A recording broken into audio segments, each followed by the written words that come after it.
What's up, Impact? My name is Caroline Perez. I'm 8th grade at Northwest. And I'm Kaylee Cook, and I'm a 7th grader at Northwest. Welcome to Impact Online. Tonight we're going to be starting a brand new series called Family Matters. We all know how difficult family can be sometimes.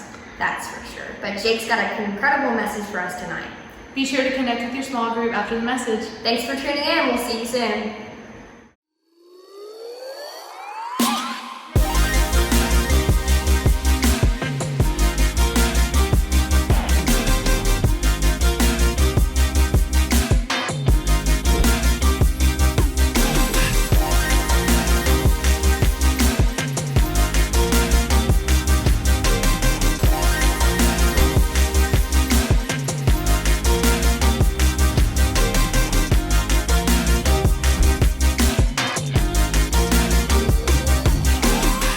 Yo, what's up, Impact? I'm Jake here from Jamestown, and I'm so excited to be kicking off this first week of our new format here with Impact Online, leading up to our Impact reopening. We're encouraging you guys to get with your small groups every single week somewhere, get hanging out, watch the message together, and also talk about the message together in person so that we can build up to the time when Impact comes back and we're here for a big party. We are so excited for that. In the meantime, we're kicking off a new series today called Family Matters. Now, I wanted to ask you, what do you think about when you hear that word, family? Some people, it's like, man, my family is great. I love my family is really cool. And some people, it's like, ooh, can we, let's not talk about that. Family kind of, not good, right? My family growing up was, they were interesting, right? I think every family can say that their family is interesting. My family is still interesting to this day. When I was younger and I was living with my mom and dad, I thought that my they were so strict. I thought that my parents, they were just hard on me. They rode me like a government mule. If you've ever heard that saying, they made me do everything, and they were super strict on me. I was like 13, and my dad's making me wake up at like 3 a.m. to go to work on summer break. It was nuts, and I thought that they were super strict, but now, if I look back on it and the way that my parents were, I'm super thankful for my parents, because my parents taught me a lot of things. My parents taught me how to be responsible. My parents taught me a good work ethic and things that I'm super thankful for now that I'm an adult. But back then, I thought that they were just the worst. But here's the thing. I bet the same thing can be said for you. On the spectrum of awful to awesome, family is rarely kind of in the middle, right? I thought my family was awful back in the day, but now I think that they're awesome. And if it's awesome one minute, it can probably change the very next minute, right? Our families are unique, and they're like almost everything around us. They're unique. Every family is unique. Every family is different, but there are some similarities that how we respond to in family that are very similar to each other, right? The truth is, not every family looks the same, and not every family acts the same, because not every person acts the same. However, one thing that we can probably say about our families that is the same is that it's complicated, right? Family is very, very complicated. The reason it's complicated is because you have a whole bunch of different people coming together that are all different. They all require different things. They all have different personalities, and they're all coming together in this one big group, and they all communicate in different ways. That's just a recipe for disaster, right? You have a whole bunch of things thrown into one little small container. It's like a bomb getting ready to go off. Every family has that sort of dynamic. And what happens when disaster strikes in your family? What happens when disaster strikes in my family? Well, I'd be willing to say that you probably go into what we would call a family role. Right? You go into a role that could be something like this. Maybe your role is this in the family. It's this one right here. The mediator. You always try to keep the peace. Or maybe it's this one. The avoider. You keep your head down, your mouth shut, and you run away from conflict. Or maybe you're the instigator. This is my sister. My sister was always the instigator. She's always in the mix of the conflict. She's always wanting to give her opinion, and she's bossy, right?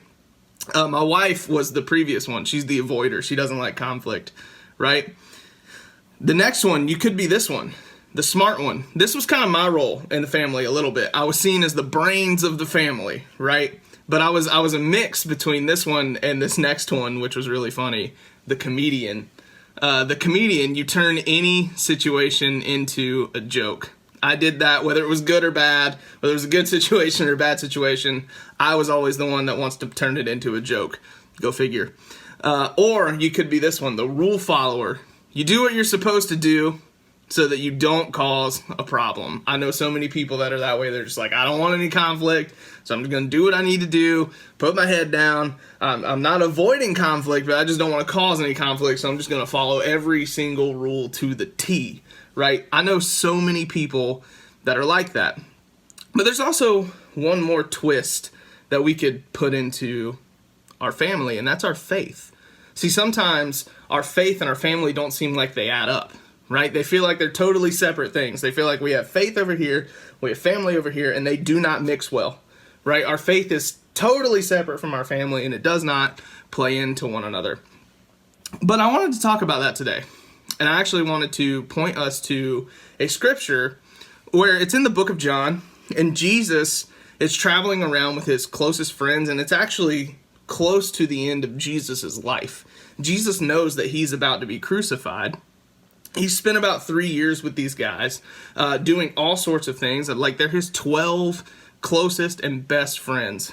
And you could say that that's a lot like a family, right? In John 13, the night where Jesus is arrested, and it's the night before Jesus is killed, we find Jesus having a meal with all of his friends. And we'll just pick up the story right there. It says, it was just before the Passover festival. Jesus knew that the hour had come for him to leave this world and go to the Father. Having loved his own who were in the world, he loved them to the end, right? So we're setting up the story. Jesus loves these guys so much, and he knows that he's coming to the end of his life. So what happens here?